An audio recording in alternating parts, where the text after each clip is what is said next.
Hello and welcome to the Hot Dog and a Handshake Pro Wrestling Show. I am your host, Jayden Ginsweider. Joining me here at Sound Peak Audio and Development in Topeka, Kansas is my co-host, Shane Price. Shane, how you doing this week?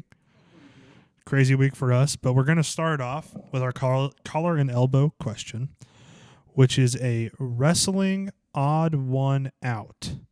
So if you haven't listened to us play this game before, basically I gave Shane a little graphic here with 10 this time tag teams on it because World Tag League is starting, so I want to do a tag team centric one. And he gets 3 questions to try to narrow down which team is the odd one out. And after that, he has to try to guess why they're the odd one out. Whether he gets it right or wrong, doesn't matter. So your teams are the New Day, Rob Van Dam and Sabu, the Hardy Boys, Bishamon, Crime Time, the Bar, the Road Warriors, the War Raiders slash Viking Raiders slash War Machine. Easy for me to say. The Grizzled Young Vets and the Hollywood Blondes. So what's your first question here? Yeah, I would say so. I would say they're mainly a WWE team. So who are you narrowing off with that? Obviously.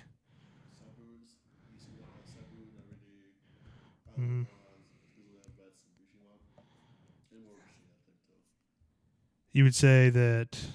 Okay, so you are knocking off here. I'm gonna kind of try to keep track with you here. So you say you're knocking off RVD and Sabu, Bishamon, Hollywood Blondes, Grizzled Young Vets, War Machine, and are you knocking off the Legion of Doom? Okay. So that leaves you with the New Day, the Hardys, Crime Time, and the Bar. So you got 2 more questions here. Have they been active in the past 2 years? Yes. So it's going to narrow you down. No, it could be the Hardys or the New Day. So you have 1 more question here. Because obviously Crime Time and the Bar are out now. Currently? Yeah, they're pretty old. It's the Hardys. So we've narrowed it down to the Hardy Boys. Why are they different than the rest of these teams?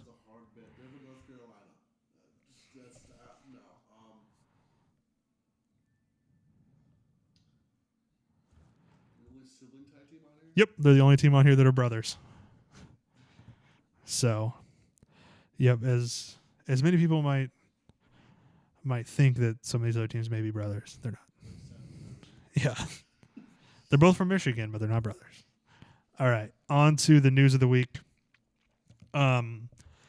Official this week, we have learned that Jake Hager has departed AEW. His contract expired in June and was never picked up, so no more Jake Hager on AEW. I don't know if he'll go into something else in wrestling, but we'll see.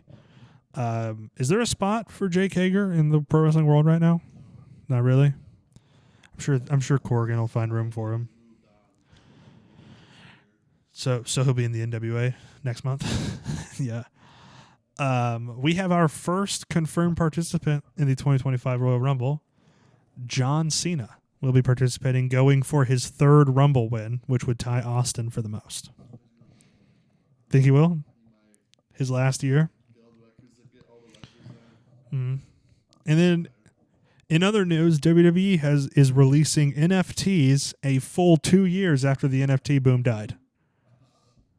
3? It's been like 3 years. Was that 2021? I couldn't remember what year that was. I just put 2 in. But yeah, a full many years since after NFTs died. Mm-hmm. Not a lot of big news this week. Mustafa Ali is opening the Chicago Wrestling Center. Classes will begin in January 2025. So that's over in your neck of the woods.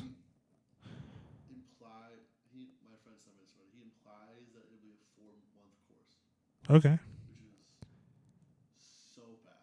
Yeah, because I think most of what I know about how wrestling schools work is from Tyler Breeze talking about the school he runs. And I think he does 6-month courses. He's in a year-long one. Yeah, so...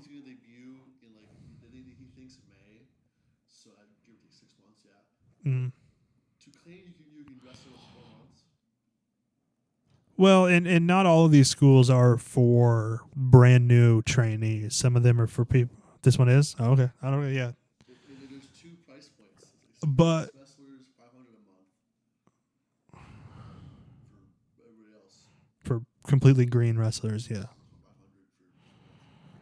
500 for 4 months. Do you think this gets in part of the WWID program? I mean, Ali has history there. No. Also, you have Rollins' school, which is just right over there in the Midwest. You kind of have that area covered. Even then, like, You kind of have the Midwest covered, yeah. if I was in school, I would probably start. Okay, if you, I'm going to ask you, if you were to be wanting to become a wrestler, would you rather be personally trained? I know this is not necessarily what happens at these schools, but just as a thought experiment, would you rather be personally trained by Mustafa Ali or Seth Rollins? Okay. Yeah, me too. I think I was saying me too. From how they advertise Back and Brave, kind of seems like how it works. Mm-hmm. So, which would make sense. The Manders is really good. Mm-hmm. Other guys who went there for years, like their top guy in is Manders. Mm-hmm. He's really good. Yeah. So we'll have to wait and see what happens with Ali, obviously. Yeah, we'll see. I'm sure. I mean, being trained by Mustafa Ali would still be an awesome experience, I'm sure. I'm not saying it wouldn't be, but Yeah. to Rollins and Ali, Rollins is the more well. Okay, Ali or Booker T. Ali or QT Marshall. That's a tough one because Brooke Havoc, Kid Bandit. QT Marshall's got a good track record. I mean, he helped train Jade Cargill. He's helped train Arn Anderson's son. Was Lee Johnson? Yeah, he's a pretty good trainer. You know what? Just because he has the resume with Kid Bandit, Brooke Mm-hmm. Havoc, Lee Johnson, so on and so forth, I would say QT. Ali or Cody Rhodes. When I think of Nightmare Factory, I think of QT. QT, yeah, I'm sure he's there more than Cody is. Yes. I would probably say Ali. Yeah. Ali or Sean Spears and Tyler Breeze. Ali. Okay, so he's pretty high up there. Realistically, I'm gonna give it a shot, so I'm gonna have money. Mm. So I mean, honestly, Legger is number one. Mm. You get free CrossFit with it. It's from CrossFit Jesus. Mm. So I'm sure you get discounts at the coffee stores he owns, the coffee shops he has. obviously, two is Ali for ease of convenience. Mm-hmm. And then way down here, no offense, is my friend's training ring because Mm-hmm. they live train at where like AEW goes, Shimmer, Rise, all like the Brewer Eagles Club. Mm-hmm. Been there. It is a venue. Mm-hmm. It is a venue. And their ring is 2 ropes, so. Nice. It's like you tell me, man. Yep. Probably the biggest news that came out this week, Mike Bailey enters free agency. His contract technically came up November 1st, but it's official that he has entered free agency. The rumor is that he's going to AEW, and the rumor within that rumor is that he will debut during the Continental Classic. So what are your thoughts on those? I know you're a huge Mike Bailey fan. I'm a big fan of Mike Bailey. Come December. Yeah, I mean, hey, we've seen Manders twice in 2.5 weeks. I've seen more Manders than Tyler. Yep. He rules. But very well deserved for Mike Bailey. I'm gonna miss him on the Indies. Mm. They're gonna be missed. I'm not gonna. He'll still make some indie dates. I'm gonna take if we go to Winter's Coming. Mm. If he's there, I'm gonna take the funniest selfie ever. This is gonna just try to get like Mike Bailey in frame. Mm.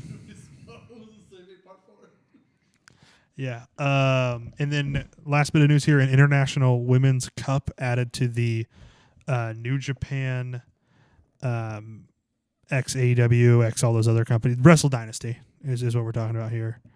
Why is my computer not working? Here we go.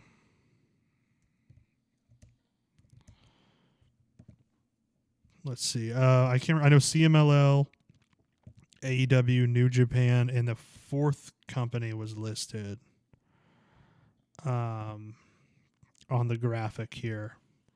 A Ring of Honor. So it looks like it'll be each one of those companies, AEW, CMLL, Ring of Honor, and Stardom, not New Japan, obviously Stardom is what I meant, will have a fatal four-way, and the winner of those fatal four-ways will qualify for a fatal four-way at Wrestle Dynasty. So I could not tell you who I want in CMLL. I don't really know CMLL women. There is an NXT now. Yeah. I don't know CMLL deep enough to know that. Who from Stardom do you want to see? Being said, give me Momo Watanabe, Okay. Billy Starks from Ring of Honor, and Statlander from AEW. I was gonna say Statlander too, because you want to get like some muscle in there, definitely. Or Willow would do Tool too, yeah. I don't know who he's even going in CMLL right now, so I don't know enough about CMLL, so I don't know how to pick there or really Stardom. So World Tag League starting this week. Got a little preview here. For those of you who did not listen to last week's episode, I picked Los Ingobernables de Japon's representatives in the, I believe I'm in the A block, or which one of us has the A block? I think it's you. Okay. But either way, it's the Shingo Takagi and Yota Tsuji team representing LIJ.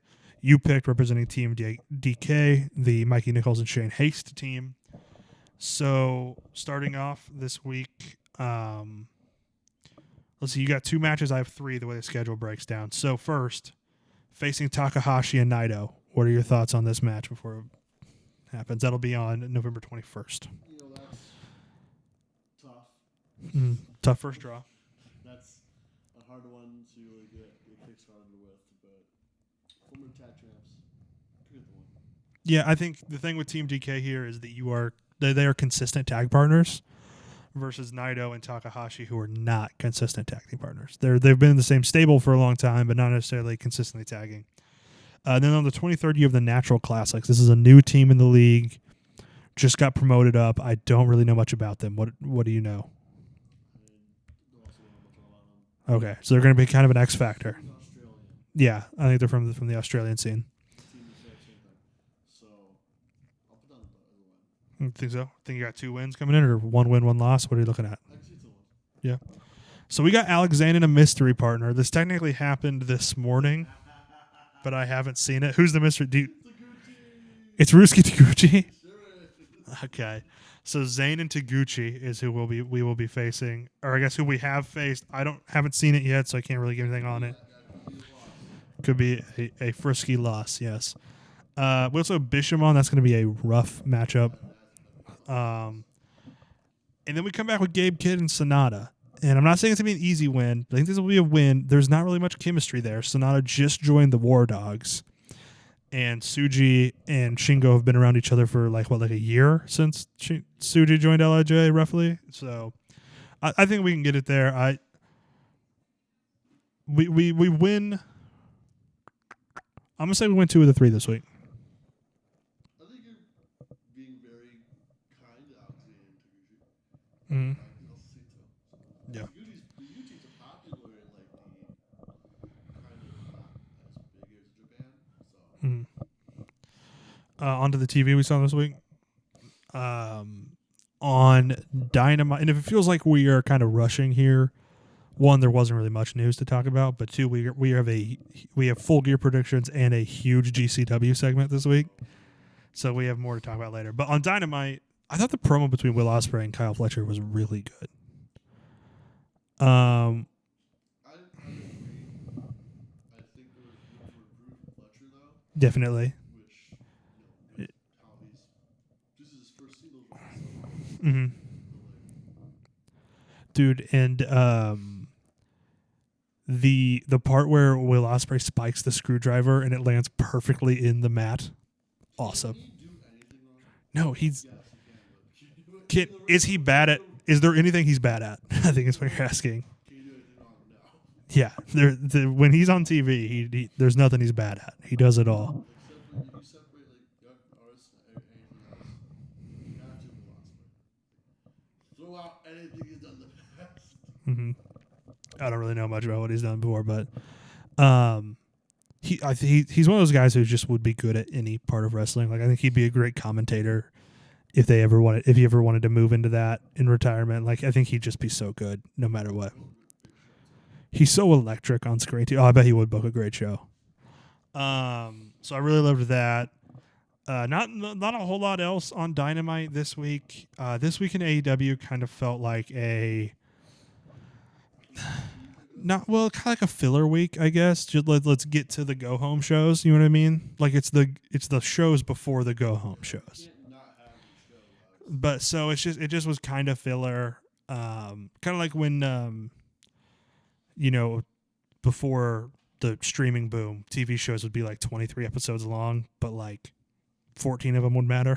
The other 9 were kind of filler. It kind of felt like one of those filler episodes. Collision, though, a couple of great matches that I really liked. Shelton Benjamin and Commander, dude, crushed it. I think right now, we just talked Mike Bailey being in the C2. I think right now there's nobody I want in the C2 more than Shelton Benjamin. Like him, he's... Two Shelton Benjamin matches against Mike Bailey in the same year.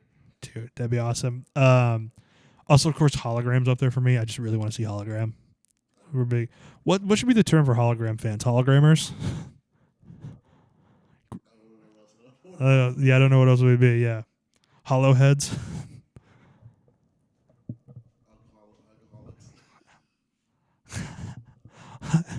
Grandmaholics, yeah. And then Mariah May and Anna Jay. Women's hardcore matches in AEW always deliver. And this is added to that long list. Did you know, though, that AEW has never done a women's match that went 20 minutes? Yeah, the longest, I think, was 18 minutes, and it was a Mercedes match recently.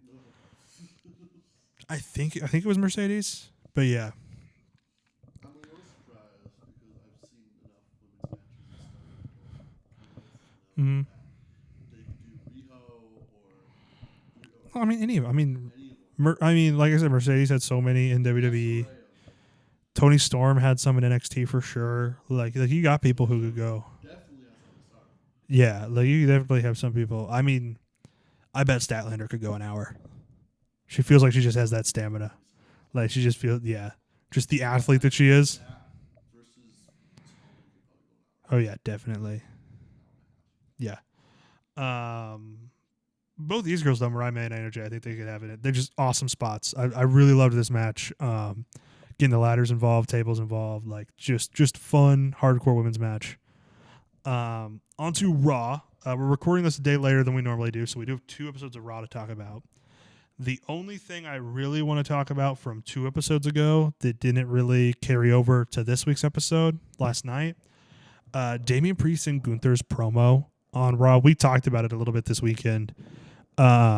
Was just so good. Like it really felt like Damian Priest like coming out of his shell and really finding a character. Like he's not doing the knockoff Undertaker thing anymore that he was in the Judgment Day. He really feels like he's finding himself, and that really showed in this promo with Gunther 2 episodes ago. And I really love the subtlety of some of the things in this promo. Like Ludwig Kaiser gets involved, and he's about to say that Damian's not worthy of being in the ring with Gunther, but Gunther like cuts him off mid-sentence because Gunther has realized that Priest he's a worthy contender now, and he's actually like kind of treating Priest seriously. This promo sold me on a Survivor Series match that I had zero interest in. Exactly, because that's the point of promo. Because that they're called promos because it's short for promotion. It's what it's supposed to do, and they did really good. And I'm like interested in this match now from like a psychology level, especially with Priest bringing up Gunther, maybe having the edge taken off since he's become world champion. Maybe he's facing some doubt. He's a little bit more worried he may lose that title. He has something else to fight for now. And now that he's spent so much time chasing the top that now that he's on top, he realizes that like there's nowhere to go but down kind of thing, I think is really what I've been picking up in this. So I really like that. You look like you had some news that you just saw there. Breaking news. The TNA contract? Really? So this all has been false reporting Apparently, it says goodbyes in Detroit. to TNA. Done with TNA. He's not going to show up anymore. But he's not going to be at AEW until January. So no Continental Classic. Now this seems to. That's unfortunate. Yeah. What would be a good way to debut him then? The Revolution, Face of the Revolution ladder match? Have debut January 1st. Fight for the Fallen. First, fourth, WrestleMania, or not WrestleMania, Wrestle Dynasty. Dynasty is really good. Actually, Mike Bailey and anybody, literally anybody. Mike Bailey and who from New Japan? I don't think so because I don't know what's going to do other companies in Japan. Mm-hmm. I would really like Kabuki Amiya against Mike Bailey. Mm-hmm. That would be definitely a good one. What about Bailey and Shingo? That'd be good too. I think I'd like to see that. It's not going to come on. It's going to be a bad Mike Bailey match though. Yeah. Definitely. So on last night's Raw, back to WWE here. What did you think of the Sheamus Brumbraker Intercontinental title match? That was pretty solid. Mm-hmm. About what I expect from those guys. So Yeah, the DQ finish, I think, took a little bit away from it. Ludwig Kaiser getting involved. I'm sure that'll set up some sort of triple threat or something like that. Let me see. I'm doing a quick bit of research here that I meant to do before the podcast, but let's see. Broadcasted matches for the Intercontinental title. How many times do you think Sheamus has challenged for the Intercontinental Championship? every other week. Every other week it feels like. I think you'd be surprised. He has only challenged in his entire career for the Intercontinental title 8 times. I feel like those 8 have all been recently too. Let's see. So there was a battle royal for the title on Raw in 2011, won by Cody Rhodes. He then challenged Cody on SmackDown, won by DQ, so he didn't get the belt. That was the same week. He was in a battle royal for the title in 2014 that was won by The Miz. He was in a chamber for the title in 2015 that was won by Ryback, one of Shane's favorite wrestlers. Hey, wait a minute. And then we get to the recent stuff, losing to Gunther twice, losing to Gunther in the triple threat, and losing to Braun Breaker. I don't know if that quite read all of them, but yeah. So I counted 8 times that he's challenged for the title on TV. Not count. I'm sure he's challenged for it 100 times on live shows, house shows. Yeah. I guess recently he's been so involved with it. Mm-hmm. It's fine. Mm-hmm. Shit, Well, I like the idea of him. This is like the last crowning achievement he needs to. He's one of, if not the only person who's won King of the Ring. He's one of the very few, because I know Lesnar's done it, but King of the Ring, Royal Rumble, and Money in the Bank. Very few people have done that. He's been U.S. champ, tag champ. He's won multiple different world titles. Yeah, that's the only thing he needs, because the Grand Slam is a world title, a tag title, the U.S., and the IC. So it's the only thing he needs for a Grand Slam. It's the only thing he needs for the Triple Crown. Like, he is an Intercontinental Championship reign away from all of these accomplishments. So I like the idea of him chasing that. And it could be a huge WrestleMania moment next year or at 42 or whenever. You know what I mean? The Wyatt Six have been feuding with Karrion Kross, The Final Testament, and The Miz. only thing that Karrion Kross has been holding on to for dear life. Yep. I am not loving it, but it's still interesting. What did you think? So 2 weeks ago, Final Testament and The Miz kind of faked out the Wyatt Six, and they got the jump on him, right? And this was the first time Wyatt Six have faced like real numbers, because previously they were going after Chad Gable, and he had the Creed brothers there, but it really feels like this is where the first time they're facing like equal numbers. Because I think the White Six was always one guy more than them, right? But now it's even. So what I want to see this week, we saw some promos from both sides. Not Bray, Bo, who looks a lot like how Bray did in his first Wyatt family run. You know what? Now, From how he looks, I legitimately think if you took like an IRS character model, put Bray's beard and hair over it, it looked pretty damn similar to it. So Bo cut a really good promo. Miz and Karrion Kross cut an okay promo. But what I want to see is the next time they get in the ring, I want to see the Wyatt Six out-strategize these guys. Because they've kind of been attacking with pure numbers and kind of fear factor. But now that they're messing with Kross and AOP and The Miz, they don't really have the numbers. And at least from the Kross and AOP side, they don't really have any fear. So I think an out-strategizing would be a good addition to the Wyatt Six characters that I would really like to see, especially the Uncle Howdy character. If you can see that he's like evil and spooky and he's smart, that just adds to it. Yeah. As we were discussing, you're not the biggest fan of spooky gimmicks. I'm not the biggest fan of spooky, but like I said with the Wyatt Six in the past, this feels way more grounded than your typical spooky gimmick. You know what I mean? Like everybody in it could be like they've been. Like especially from the Rowan and Bo side of it, it's grounded because of their relationship to Bray, and the rest of them, it's kind of this island of misfit toys kind of feel. Like these people have banded together because they've been forgotten. And I really like that. I think this is gonna work. I think this one works for me on a more, because it's a more real level than, that I never really liked the original Wyatt family.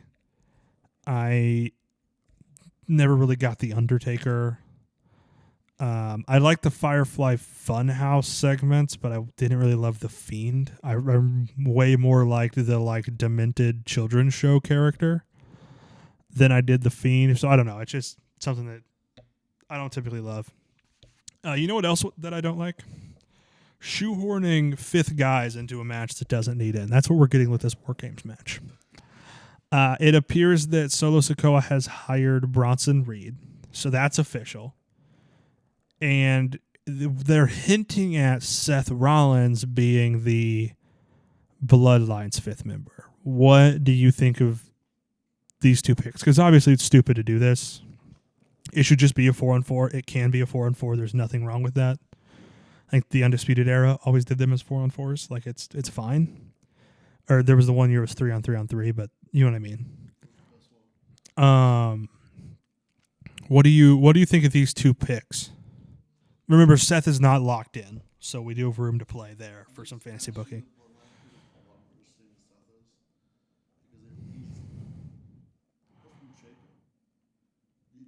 This bloodline has no relation to Solo.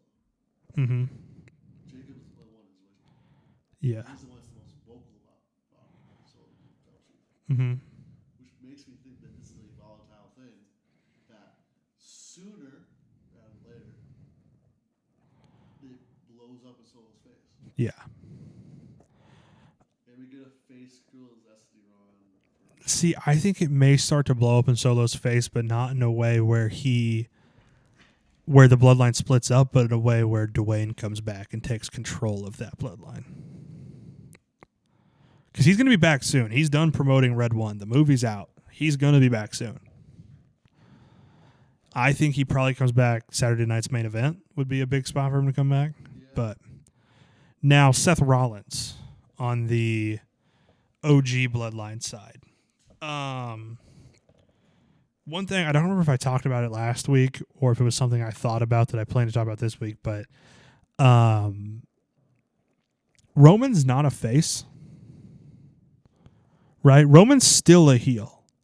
He's just a heel that has a problem with a group of heels and is pulling in the people who are willing to work with him, right?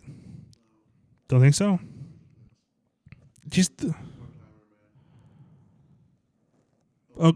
Brock and the way he's been acting, he's not a face. He is not like. Listen, he hasn't apologized to Jey Uso at all. he's a face who's been a heel for the past 2 years and is trying to But heel. I guess I don't know. It's just not. My point is he hasn't been acting very face-ishly, and I think Seth Rollins sees that, right? Because like Jey Uso didn't want to be involved with this. What it took to get Jey Uso involved was Solo Sikoa costing Jey the Intercontinental title. Because all Jay's been trying to do is prove that he can be his own guy. And he had finally done that, and Solo took it away from him. So he's kind of like that, fine, you want me?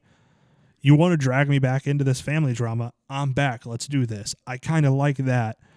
I wish there would have been a little bit more.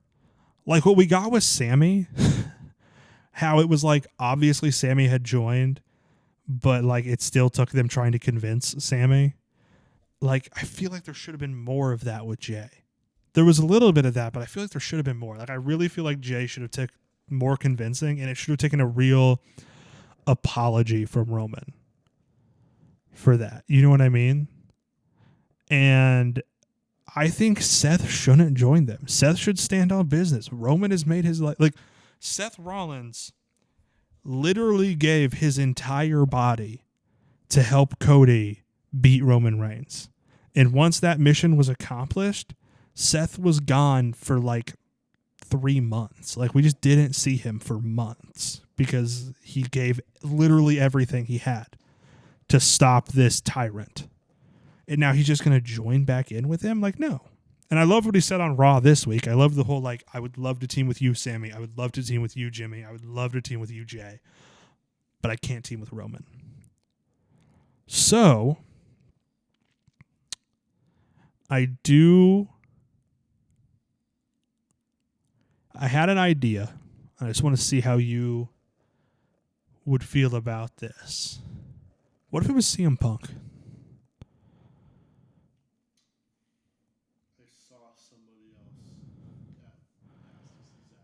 And what made me think of this was yesterday or 2 days ago was the 12-year anniversary of the Shield debut. And Punk was involved in that. And Ryback, your favorite wrestler, Ryback. He's not the wrestler. My favorite wrestler is Blake Christian. Oh, yeah, that's right. But you know, honestly, that works. It works more in a way less because Punk wasn't there for the entire run. He was there for the very end. Yeah, and he debuted a year ago at Survivor Series. There's the history with him and Roman at 12 years ago. And I'm just trying to figure out how do we bring Punk into this. Oh, this is the connection I came up with. Paul Heyman. SmackDown ended with Roman trying to call Paul Heyman and Paul's phone being disconnected from the number he has. Oh, is that what it was? I didn't remember. I didn't remember that little detail, but that sounds about right. So Roman finally gets in touch with Paul Heyman. Maybe this is a storyline that takes him I guess we have this week coming up to Survivor Series, right? So don't announce it. Roman trying to get in touch. Who else currently in the company would he be able to get to that could get him to Paul Heyman? Where is...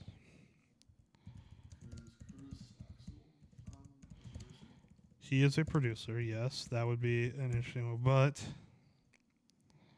You should start with Curtis Axel. You shouldn't end with Curtis Axel. You should be his first guy. Hey, you were to Roman. Where is he? You were to Paul. Where is he? Where is he? Let me see. I'm trying to see. No, they're not anywhere interesting this week that would bring up an ECW guy. They're in Utah. I was hoping they'd be in like Michigan or New York or something. Anywhere where like an ECW guy could get him in contact. My God, is that Amish roadkill? What are you doing in Utah? Hey, Steve Carino's still around, isn't he? Is he still in WWE? Yeah. Yeah. But maybe it's just through Triple H or something, right? He talks to somebody on SmackDown. He talks to somebody on SmackDown who gets him in touch with Paul Heyman. And Paul says, I got a guy. He's like, you got a guy? I got a guy.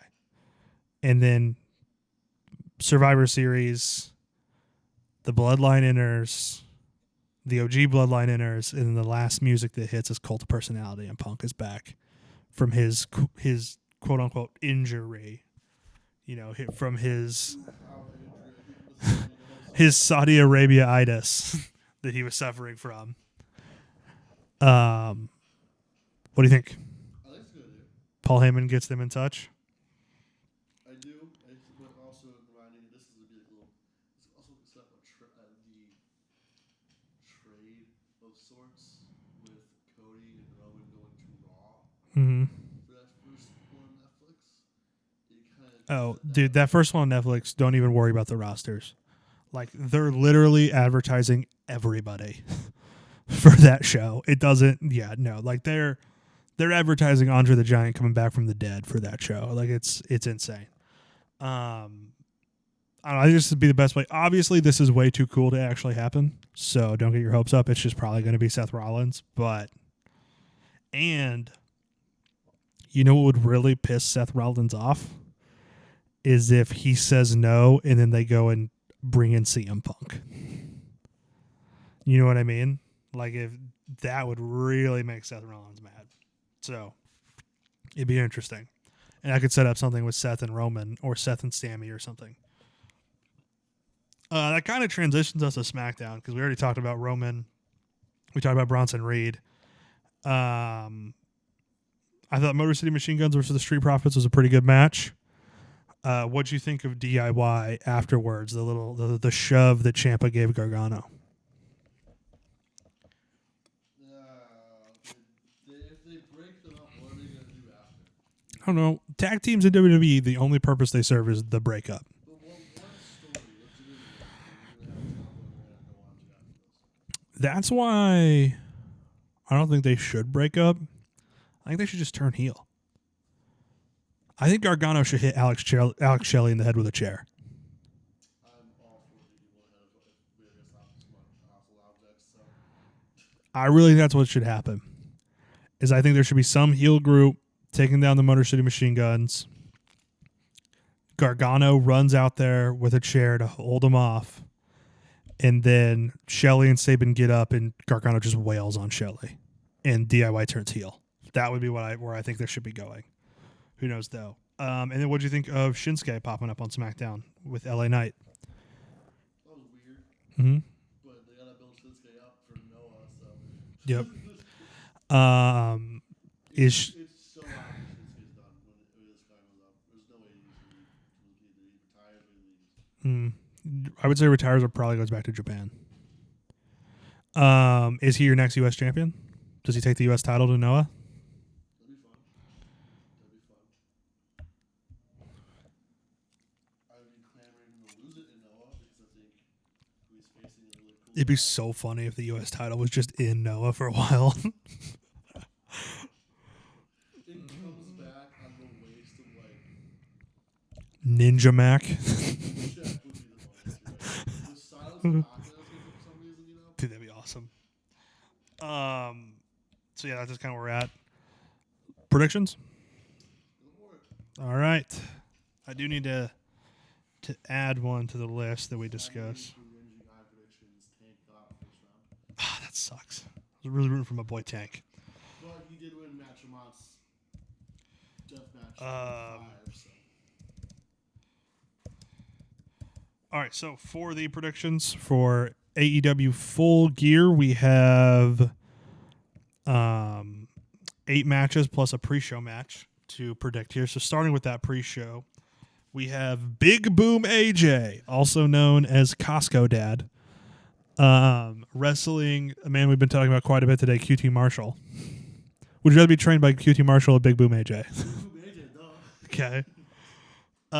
This match, it's all about the meme, the fun of it. It's about the meme, but there has been no better from promotional guy than the Costco guy.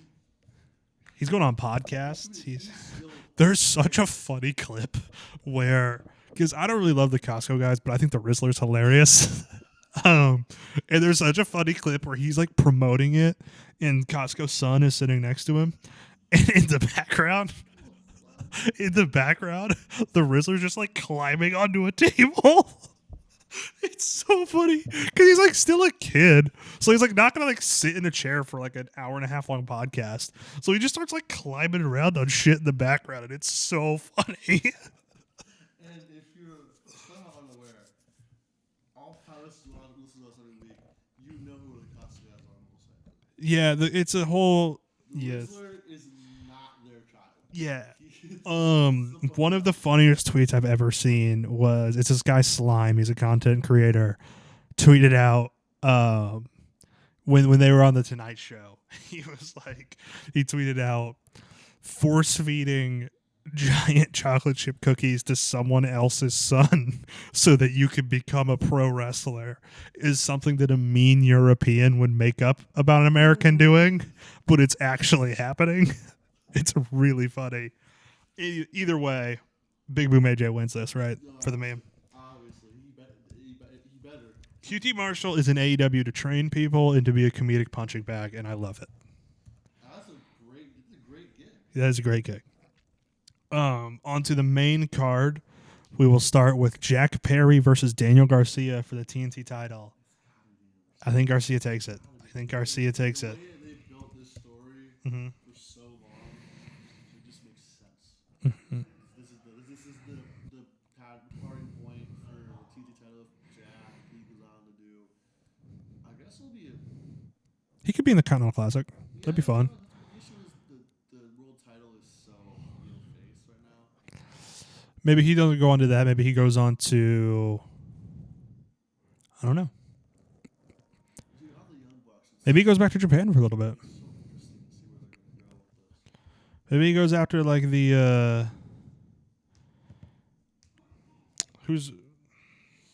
is Finlay still the IWGP Global Champ? Maybe he goes after Finlay, or he goes after I think who's never openweight champion right now? Is it Shingo, or was it who just won it? Oh, it's Shingo. Who just won the New Japan TV title? Oh, that's within his faction, isn't it? Wasn't it Sho? Yeah. No, it was Ren Narita, but within his faction. I think maybe. So maybe he goes to Japan and builds up a Yoda Tsuji thing. Yeah. Next up, we have Roderick Strong versus MJF. We both talked about last time how we really liked how Adam Cole failed. Like it really is going to build this and build his character.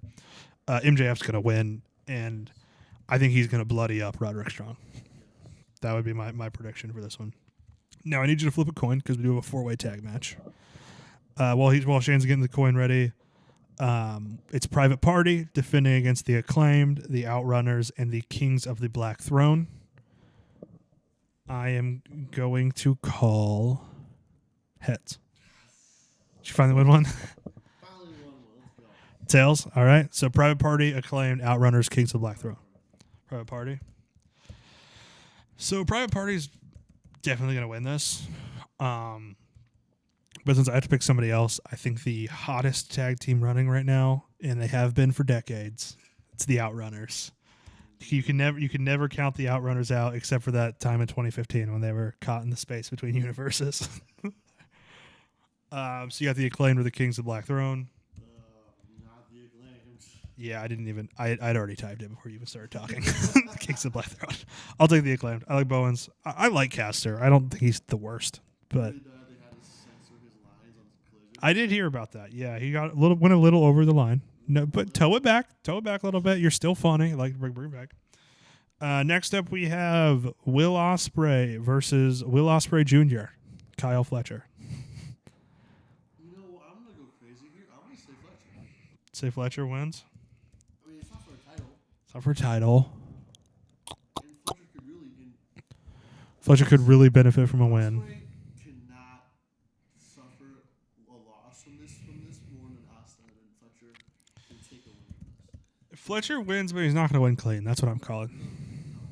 But Fletcher will gain more from a win, and Austin will lose from a loss. So it makes more sense. Yep. Next, we have Bobby Lashley versus Swerve Strickland. This is Lashley's debut match. I'm going Lashley.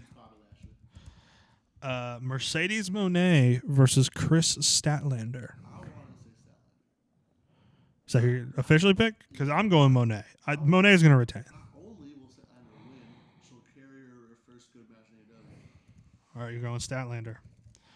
Then we have Hangman Adam Page versus Switchblade Jay White. Battle of awesome nicknames. You're going Hangman? I really like the idea of Jay White beating Hangman and next trying to go through Christian Cage on his way to trying to face Jon Moxley. I like this.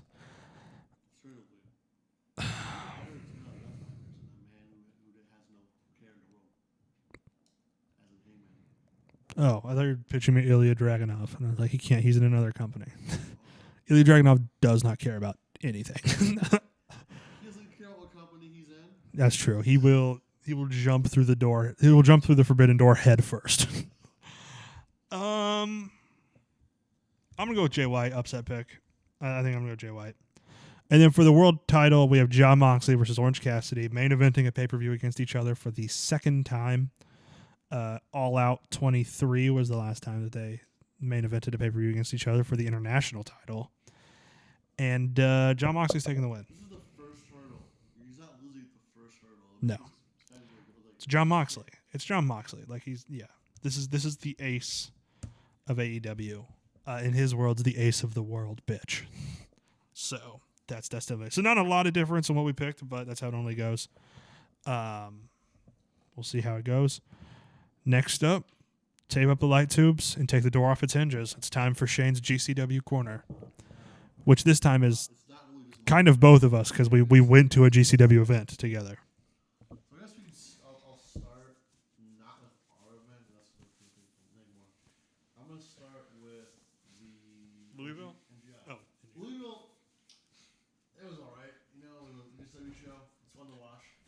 Good matches were there. Just nothing too important. Shocker. Myron Reed had a good match. Nothing too huge there. But the NGI was interesting. I did categories for both. Mm-hmm. But I'm going to talk about the results for a little bit. Fire Rep, on her way out, wins the NGI and Ultimate title. It was a good tournament, I guess. I mean, of course, the lineup was pretty big. Luke Parker in the semifinals. Brandon Kirk went through the four-way semifinal against, I believe, Lethal Jack, I think. And just kind of good matches there. There's a great finisher name. Which I've been getting on my head. I know ends of Fuck Your Life. Nice. It was who I would have had win, I guess, because retirement, go out with a bang, But during her speech, I got this after. During her speech is one of my top things of the week. So. Okay. But let's get to our new thing here. We did it for Seamless Anarchy Mm-hmm. years ago. We did our categories. Mm-hmm. Some of our categories that we do on the classic review. Yep. We do that. What we did for here. Okay. So I can run through. I have my classic review notes for the one recording this week up, so I can just run through the categories here if you want me to. I changed it a little bit. Okay. All right, go ahead then. So instead of MVP, our game changer of the night. Ooh, nice. Ciclope. Dude, I watched this man, Bo Jackson, a fluorescent light tube over his own head. That's MVP behavior. This guy was crazy. I'd never heard of him really until like a couple weeks ago. I'd never seen a match of his until like that moment. And it was awesome. And after the show, I was walking over because we went, it was you, me, your roommate Fable, and your friend Jason, the friend you mentioned earlier, who's been training to wrestle. And you and Fable were over by the merch tables, and I had stayed back for a second because what's the ring announcer's name? I'm blanking. Was it? Okay. He was wearing a Doom shirt. I wanted to say something about it because we're huge Doomers here. And I was like, hey, man, great, cool shirt. Loved it. Great work tonight. Whatever, right? And then I was walking over to you guys, and I saw just a big chunk of fluorescent light tube. And I thought about picking it up, and I was like, no, I don't want to. They maybe wouldn't let me out of the venue with it because it's like all sharp and broken. So I was like, no, I won't. And then like 2 steps later, I see on the ground one of the little green like end pieces of the light tube. I was like, I'm going to pick that up. So I picked it up. And while you guys were, I don't know, buying a little extra merch, talking to some wrestlers, whatever, I went over to see Clope. And I had him sign it. You can't really tell because it was hard to sign. But he signed my piece of a light tube. So I have that now. Yeah, exactly. But yeah, see, Globe was awesome. Game changer of the night for sure. The main event was insane, dude. It was, I think we counted like 25 minimum light tubes into the match. We looked at the mat and counted 17 more light tubes sitting there.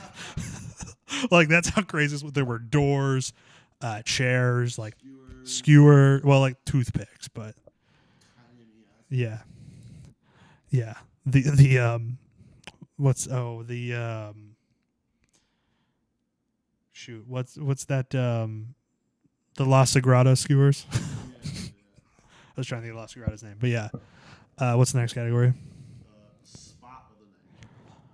Spot of the night. I went with the light tube duel. Yes, there was that was pretty awesome. Yeah, he looked like he was going. Like he looked like he was aging as the match went on because the white dust from the light tubes was making his hair look like grayer and grayer. There was an awesome spot in the Gary J match with like a door set up on some chairs. That was pretty cool. I think it was Ueki beating up Drew Parker while Violence Forever is Violence Forever throwing garbage out of the ring. Cole Radrick slams. Dude, that was disgusting. Like he got concussed for sure. Big bruise on his forehead. He finished the match with respect. Let's see. There was also some good door spots in the main event. I think I do probably have to go with the dueling light tube shots in the main event, though. Surprise of the night. Surprise of the show. Blake Christian. Yeah, we weren't expecting to see him. It was pretty crazy. Blake Christian, and also you could also maybe give that to Effie coming out at the end and challenging Mance Warner. I didn't see that coming, so that was really cool. What else you got? Effie for the promo at the end. Yeah, because that tag match was kind of short, and it was 8 people, so it was. Hitting your own partner in the gut and suplexing him onto another person. Mm-hmm. That was really funny. Yeah. He'll come up again in the NGI categories. Yep. Because he's there too. Weapon of the night. Weapon of the night. I went with the white scene or Dan the Dad's mug. Oh, dude, Dan the Dad's mug getting shattered by Alley Catch was heartbreaking, I think is probably the way to put it.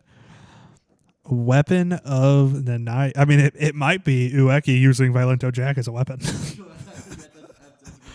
I think that's probably it. Yeah. Local guy of the night? So the contenders here would be Gary, Dan the Dad, Manders. Yeah, I think I'd probably have to give it to Gary J. Also, I mean, Manders and Dan the Dad also both had great matches, but yeah. Manders felt like a little weird ending. Yeah, it felt yeah, but I was about to say it felt a little rushed. Yep. Which sucks because I love that match. Yeah, I mean, we love Manders here, so I went up to him afterward because we mentioned we saw him wrestle twice, and I said, I was like, hey man, I'm sorry, I feel like a bad luck. Well, I've seen you wrestle twice in like 2.5 weeks, and you've lost both times. He's like, hey man, stop coming. And he was like, no. And then he said he was just joking, and he thanked me for coming, and I shook his hand, and it was fun.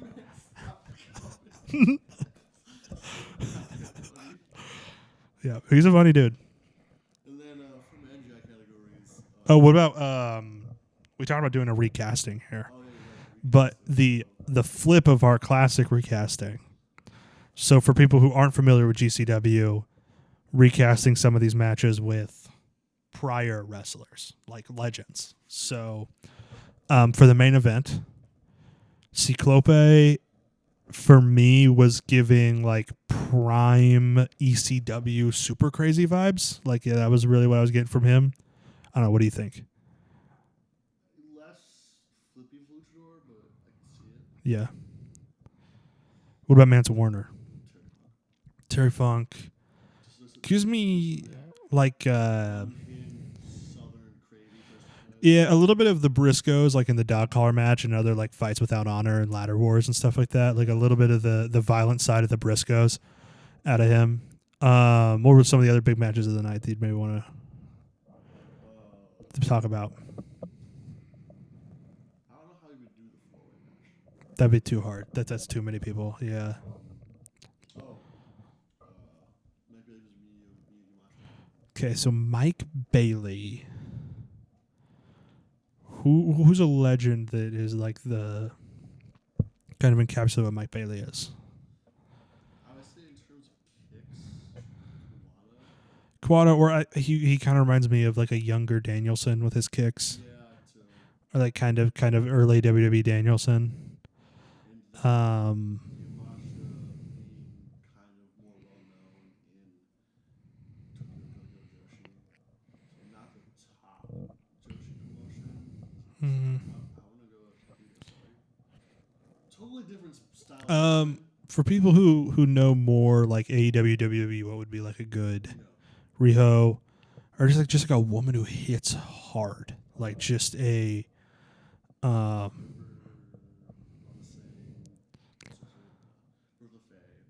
yeah, I'm trying to think of a like a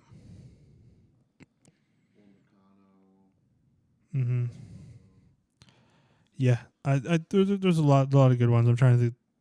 Nothing's really coming to my mind, but yeah. So many years Of women's, yeah, that is true too. Kind of. You're trying to think of somebody like Asuka. Yeah. Asuka got good strikes. I've always felt like Mia Yim's a good striker too. Yeah. Underrated. Martinez. Yeah, Martinez. Yeah. So people like that kind of that vibe. All right. What else? What were we having with NGI? Did you want to do any more of our? I don't know if any more of our other categories kind of apply. Yeah. No, I think that kind of applies to all of it. And then without or I guess, do you want to do a rating out of 10 of the show? Yeah, if you want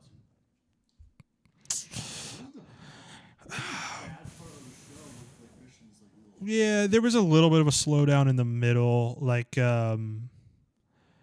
as good as like Alley Catch and Dan the Dad are, it was a fun match. It just wasn't like great. I didn't. I feel like like we said, there was more to be desired from Manders and John Wayne Murdoch. Yeah, let me look at the. Well, I guess it does make sense with like the tag team match. And yeah, the tag team match felt a little short too. Where? Yeah. 10 people in the Nick Gage Invitational. 5 of them were on that card. Mm. You don't want to risk any of them getting hurt. I feel like Jack Cartwheel, we could have seen a little bit more from him. Yeah, I think it's obviously boosted because I was there in person. I'm gonna say like an 8.5 out of 10. Okay, like obviously it's boosted because I was there in person. And that main event carried a lot of it. It's not the best GCW show I've been to. Mm-hmm. That one.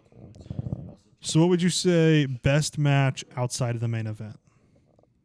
I want to say Gary J. Yamashita. I was gonna go to Bailey and Yamashita, so I think that would be my best match outside of the main event. I really wanted to get Yeah, it just felt like they didn't really get enough time. Yeah. So, all right, on to the NGI. And the NGI, a little different here. Game changer of that night was Sawyer Wreck, obviously. Mm-hmm. Coming up with bang. Match of the night was Ueki against Rina Yamashita. Mm-hmm. That had some crazy spots, including walking on barbed wire barefoot, Mm-hmm. and Ueki's questionable choice of attire for a death match. Yeah. Surprise of the night and heat check will go to the same guy as that after. Spot of the night was Ueki using a jack-o'-lantern in November. Very seasonal. Very seasonal. Yep. He came out with two grocery bags, which implies that he went to a store and bought a jack-o'-lantern. Nice. And then, surprise of the night heat check, the last one I have here is that during Sawyer Wreck's retirement speech, her giving her flowers and saying farewell, bidding adieu, she is attacked mid-speech by a masked man in an orange jumpsuit. And they've been building the hammer sign with like a whole trial and like being arrested, like going to trial. Like, they all pled guilty in the promo video. The back of his jumpsuit is not guilty. You know, I did a little research, would have known who this was right away. But he takes off the mask, and holy fuck, it's Atticus Coder, who 2 years ago, I knew it happened. You would have to explain this, by the way. 2 years ago, he was a big player in GCW in terms of like. Mm-hmm. He's a young deathmatch guy. They don't have a lot of those guys. Mans was in his 30s. What's his name? You said Atticus. Cogar, Cogar. He's a younger deathmatch guy, and you don't have a lot of that in like wrestling in general. So he was a huge thing for them. And then in 2022, after the 440 thing kind of ends, he goes his own way. But he splits with GCW. And he's just talking shit on GCW in Lauderdale. And he really gets into it. And he joins Circle 6. And Lauderdale accuses the guy who runs Circle 6 of offering Nick Gage drugs to go wrestle for him. Mm-hmm. Well, recently, 440H split with Circle 6. And that guy, since Circle 6, he now on 7. And then a few months ago, Atticus talked shit on XPW and GCW, which was cool, by the way. But then he showed up in XPW. And now he's back in GCW. So this is huge. I realistically think he's going to win the Ultra Bound title come January. And I think if Effie doesn't do it, if Effie doesn't dethrone Mance, he's going to be the one to do it. Okay. And then Bloodsport is this weekend. Great matches on there. You got, I think, some WWE talent. I think 2, if I'm not mistaken. And Troy Dempsey, so 3. But the real, I think the match of the night at Bloodsport's going to be Kevin Kruger's Carini. Because that's a match you've never seen before, actually. And 2 guys are going to pull that out well. And then Dream On. JBL has been announced to appear at Dream On and the Fan Fest, so somebody's getting clothesline. I wish it was me. Can I pay money to get clothesline? I hope so. But then the things that main event of that show is going to be Effie versus Mance Warner. If Effie loses, he will not receive another shot for that title as long as Mance Warner is the champion. Mm-hmm. That's all I have. Yeah, I mean, that match was set up by a awesome Effie promo at the end of the show we saw, yep. Yeah, sorry, I was doing research into Atticus Cogar at the end there, and he wrestled a guy who his name is Bobby Beverly, and I think he might be the son of one of the Beverly. I don't think so. He was in a tag team called the New Beverly Brothers, so I didn't know maybe he was. I don't know. I just got distracted with the cage match rabbit hole. He was in 440, so. So that's all for the GCW corner. All right, on to our favorite things of the week. Of course, is where I hand out the gold, silver, and bronze hot dog. Shane hands out a gold, silver, and bronze handshake. So Shane, that bronze handshake, what is it getting? What is it going to this week? Actually, gonna be the Jack Perry, Dan Garcia, Daddy Magic's Tough on Collision. Okay. That was really good. That was really great. I forgot to even talk about that. Strapping Daddy Magic, or him and Daddy Magic strapping Jack Perry to the front of the car and like driving through a gate. Like, that's crazy. I can't believe Felt Attitude Era. it did. Like, it felt like the Attitude Era, like something would happen in the Attitude Era. All it took was removing the Young Bucks from Jack Perry's character, and it's good to go. Mm-hmm. I'm shocked that what I said it was should have happened was right. Mm-hmm. I mean, I always liked him the whole time, but yeah. My bronze hot dog is going to go to that Damian Priest Gunther promo from last Monday. Really, really good work from both of them, so I'm going to give it there. What's the silver handshake? What was going to be the NGI? No, this is the NGI after Atticus Kogar came back. So who are you giving it to? I'm going to go to Sarek and Kogar, I think. Sarek and Atticus Kogar. All right. My silver is going to go to Anna Jay and Mariah May. Really good match on Collision. Really liked it. So that's my silver hot dog for this week. Probably. What's your gold? The man who called me out for cheering for Mance Warner. Yeah, you did. Dude, you got called out by Ciclope and Alley Catch. Actually, Allie wasn't me. I don't think. Oh. It looks like she was looking right at you because you were. It was either me or Fable. Oh, okay. Because was Fable chanting "That's our dad" or whatever that we were chanting? He was the only one cheering for Allie. Yeah, and so Allie, like, I think Allie was looking at you because she was admonishing, like she was mad at the crowd. So I think she was yelling at you. So I think you got an Alley Catch and Ciclope's bad side. I was at the Ciclope. I didn't Allie. Yeah. And then we forgot to talk about, but Jason got color Oh yeah, that's right. during the main event. My poor friend who told me after the show he never wants to do a death match as a hardcore stuff. Like he was blood in him. Mm-hmm. Got color. Yeah, a light tube broke and a piece of it flew at us, not really in a dangerous way, but it like just clipped his leg and it cut him open a little bit. I mean, the first time I saw light tubes with the Briscoes and Jay hit Murdoch over the head, right towards me, and a bit came. Oh yeah, there were a few like a little like tiny piece hit me in the arm. Yeah. So there were a few that flew over in our section, and we had people like being. I mean, because you are intimate when you're at a GCW show, like you're right there. So we had to like get up and move a few times because they were going to throw each other into like our section of chairs. It's so funny because if it was NGI, I would have like fought for NGI. Yeah. I watched that and Dr. Redacted. If we were on the corners, Dr. Redacted went to all four corners and tackled the fan that was there. Nice. So yeah, Manson Ciclope's your gold. That's my gold as well. It was insane to see live. I was jumping up and down the whole time. It was just high spot after high spot. Just Death matches are so much more fun to watch live mm-hmm. than on a stream. Mm-hmm. I love watching it on a stream. I mean that applies to all wrestling, but I think especially for death matches. Yeah. Anything else? That's all I got. All right. So for our upcoming matches, I will, as we do this, just double check and make sure nothing new has been announced for those shows. So yeah, looks like this is what we got. So for Dynamite, of course, this is the lightning round. This is where I give Shane the matches we'll see this week, and he'll give me his excitement level on a scale of 1 to 10. Number 1, we have Hikaru Shida versus Chris Statlander.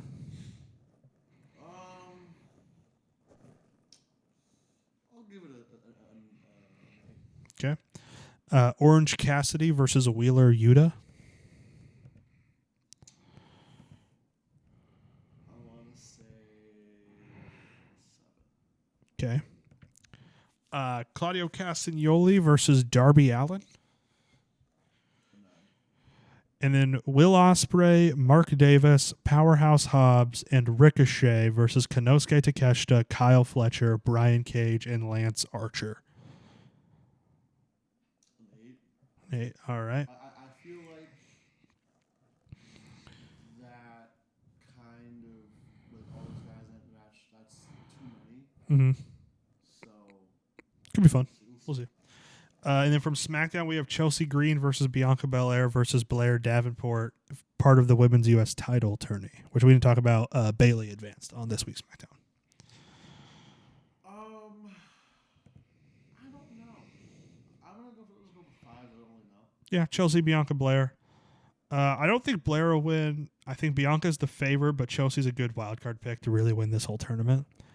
But I think I kind of err on the side of it's a brand new title. Maybe give it to somebody to build their resume, like a Bailey or a Bianca. I think Bailey would be the best choice personally with how much she's meant to women's wrestling over the past 10 years. So I think Bailey should win, but we'll see how that goes. I'm going to see just if there's anything interesting going on elsewhere in wrestling because there's no collision this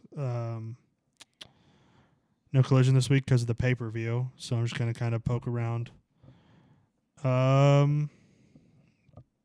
Little Guido versus Ricky Morton at GCW Dream On. That's a thing.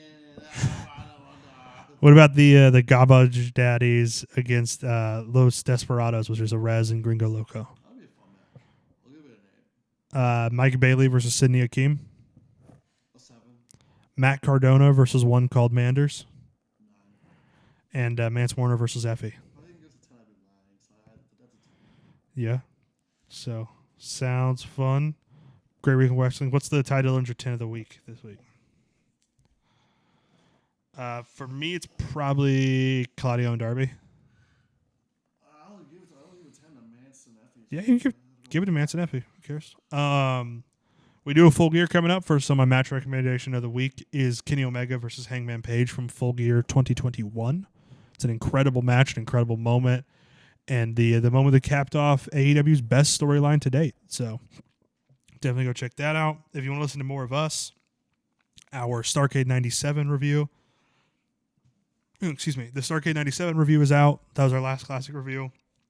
Later this week, we'll have WXW Superstars of Wrestling 2 Day 1. An interesting show, to say the least.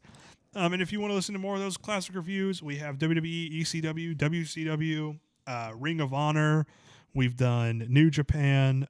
We did the first All In. We've done TNA shows, and we have more companies on the horizon. So keep looking out for those. And most of all, just enjoy wrestling.